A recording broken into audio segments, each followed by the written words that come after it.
ಜಲ್ಲಿಕಟ್ಟು ನಿಷೇಧ ವಿರೋಧಿಸಿ ತಮಿಳುನಾಡಿನಲ್ಲಿ ವಿದ್ಯಾರ್ಥಿಗಳು ನಡೆಸ್ತಾ ಇರುವಂತಹ ಪ್ರತಿಭಟನೆ ತೀವ್ರ ಸ್ವರೂಪ ಪಡೆದುಕೊಂಡಿದೆ.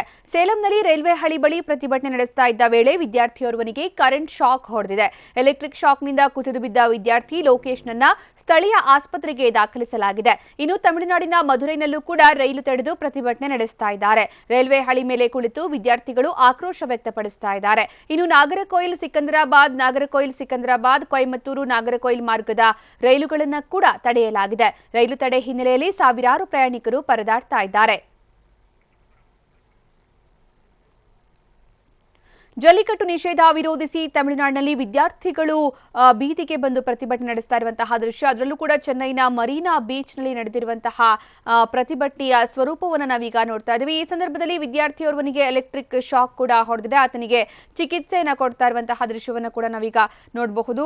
ಜಲ್ಲಿಕಟ್ಟು ನಿಷೇಧವನ್ನು ವಿರೋಧಿಸಿ ರೈಲು ತಡೆದು ರಸ್ತೆ ತಡೆ ನಡೆಸಿ ವಿದ್ಯಾರ್ಥಿಗಳು ಭಾರೀ ಹೋರಾಟವನ್ನ ಕೈಗೊಂಡಿದ್ದಾರೆ. ಇನ್ನು ಯಾವ ಮಾತಿಗೂ ಕೂಡ ಯಾವ ಸಂಧಾನಕ್ಕೂ ಕೂಡ ವಿದ್ಯಾರ್ಥಿಗಳು ಜಗ್ತಾ ಇಲ್ಲ. ಏನೇ ಆದರೂ ಕೂಡ ಪ್ರತಿಭಟನೆಯನ್ನು ವಾಪಸ್ ತಗೊಳ್ಳೋದಿಲ್ಲ. ಜಲ್ಲಿಕಟ್ಟು ನಿಷೇಧವನ್ನ ಹಿಂಪಡೆಯುವ ತನಕ ಪ್ರತಿಭಟನೆ ಮುಂದುವರಿಸ್ತೀವಿ ಅಂತ ಹೇಳಿದ್ದಾರೆ.